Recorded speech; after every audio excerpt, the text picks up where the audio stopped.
Welcome. Today we've got the first video in the striking revision series. So we're going to get straight into it. We're going to cover the basic concepts, setting up your stance, your weight distribution, where your hand should be, and the foundation footwork that we use. When we're setting up for a striking, we want to be at 45 degrees to an opponent. So I'm standing square, you imagine the opponent's in front of me. Now when we do these drills, your imaginary opponent is your identical twin. Okay, so they're going to be same size, same height as you. But what you do, the standing mirror in the stance you've got just now. So feet are square, hands are down, nice and relaxed. Take your dominant side. Alright, if you're right-handed, your right side your dominant. If you're left, your left. Okay, take the dominant side and I turn the whole body 45 degrees to the dominant side. Alright, so now shoulders still over the hips, knees, feet, everything's looking 45 degrees to where it was just facing. Take the back foot, lift it up on the toe, and then turn your knee to point towards where your opponent is. Okay. With that turn, your hips will move slightly, shoulders will move slightly, but I'm still predominantly facing to the 45. Turn the head and bring the chin to the shoulder. You must be looking at your opponent the whole time. Shake those hands, loosen the shoulders. From there, bend the elbows. Now you'll notice this keeps the hands quite low. If I bring my hands straight up, it tenses the shoulders, you'll burn out. So, relax, bend the elbows. And from there, lift the elbows slightly. It keeps the shoulders nice and relaxed. So as you can see, it bends, elbows come up, shoulders are relaxed. Now you want your rear hand just about your temple on that side. You want your lead hand just in front of the eye on that side. The distance is about 2 fist widths front to back, approximately. Okay, so it just gives you that little bit of range. That's on mid-range. Okay, this is where we set, this is where we start. So, square, everything goes 45. Turn the head, turn the foot. Knees are soft, sink into your stance. Bend the elbows, raise the elbows, tuck the chin. Alright, so weight distribution. At this point, I want my weight even. I want 50% front to back. So I'm sinking straight down, nice and smooth. Your front foot, the weight is in the ball of your foot. You don't need to be up on your tippy toes, but the weight is on the ball of the foot, the knees bent. The back foot remains up on the toe. I want to see the daylight between that back heel and the floor. Okay? So when I get to this stance now, I want you just to rock it forward and back. So in the center, here, over the middle, my weight's 50-50 front to back. I push about 60-70% on the front foot, but I stay low. I push back, push about 60-70% on the back foot, and then I can come back to center. The key thing to avoid at this point is pushing up and straightening the leg when you come on the front. It's coming out and dropping the heel when you're on the back. You've got to stay low with it, nice and soft, and then bend at the knees, move that weight forward and back. Okay? Sink in the whole time, nice and smooth. Alright? At this point, I just want to start looking at the hands. So, when we set up in that mid-range, this is a mid-range guard. Okay, I'm in a good position to start attacking, but I'm also in a good position to draw back and defend. Between, I can go with the long guard. So the lead hand extends out. Now when that extends out, I bring the shoulder in, I bring this back hand a little bit higher and start to turn it across my head. So now, I'm in this position where I can create distance between the end of my front hand, which is where my opponent will be sitting, and my body, the attack. So I've got a long guard. I've got a mid-range guard. When my opponent gets a little bit closer, I start to draw the hands back. When I'm in a defensive guard, both hands are going to come in nice and tight. The opponent has moved forward, they've shut the distance on me, and bring the hands back so that I can defend and protect against any shots that are coming. So you have 3 guards for the moment. You're long, chin is tucked, shoulder in against the chin. The lead hand is out and the back hand comes nice and high. The mid-range, bend that front elbow slightly, back hand sits on the temple, lead hand is high and in front of that lead eye. Make sure you don't bring your hands center and block your vision. You need to be able to see that little bit down the channel. And then your defensive guard, the hands are back, nice and high, knuckles sitting above the eyebrows, top of the forehead. I can still attack from here, but I've also got that defense.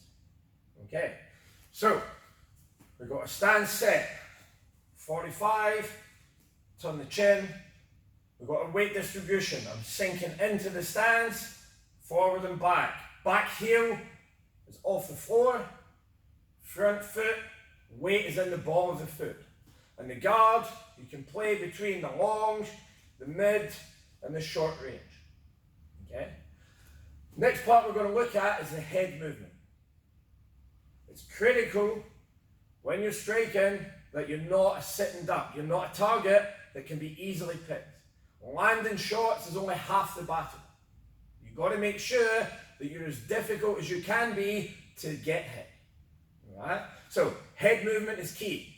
Very simply, when we start, we go back to weight distribution. I'm pushing forward, I'm pushing back.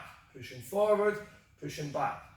As I'm working on this, I want to add a little bit of rotation to the side that I'm going. So as I push forward, I rotate to my lead side. As I come back, I rotate slightly to my rear side. The important thing is that we maintain the integrity of our structure. We talk about the column. We want our shoulders over the hips. We want our hips sitting center between our feet when we're in mid-range and the middle of a weight distribution. So from here, everything falls inside the knees. If you draw up and down from the knees, my feet are inside the knees, the shoulder, my hips, that's where I want to be. Okay? So, when I add in that rotation for the head movement, I have to maintain that structure. Rotate within the column. Do not tip. Yeah? Once you start tipping out to the side, my shoulders, my weight is outside of my base. Okay? It puts you in a poor position to be able to defend kicks, to be able to check, and work from here. If you're purely boxing, okay, you see a very different stance with the boxing, and then you get a lot more of that tipping to the side to slip. It doesn't work so well when the kicks are involved with it. Okay, so set the stance, bring it in, bring the hands up, tuck your chin, get the weight distribution forward and back. Now add the rotation as you move. Okay. The second part of the head movement I want you thinking about is your level, moving up and down. So as I'm here, I can dip into my stance a little bit and it drops the level of my head. Okay? I can change that level to come back up. So now as I'm moving, pushing the weight, there's a slip, there's a level change, side to side, twist, twist, twist, level change, out the other side. So we keep that head moving the whole time. We're never static, waiting for the shots to land. Okay? Moving on, footwork. So, covering the fundamental principles of your footwork. Number one, never cross your feet. When you're moving, it's really important that we don't let the line of the feet cross over. You're off balance, and if you get caught at this point, very easy to end up on the floor. Okay? So, the number one rule, the direction that you're going, the direction of travel, the foot closest moves first. So if I'm moving to this side, this foot will move first. If I'm moving this side, this foot will move first. If I'm going forward, front foot. If I'm going back, back foot. Okay? How do we move? The key thing that you've got to think about is you push off the opposite foot. So I'm going to move to my left. So to do that, I'll load up a little bit more of my weight, 60-70% on that back foot, on my right foot. That makes this foot become light. Now I push off this foot to move that way.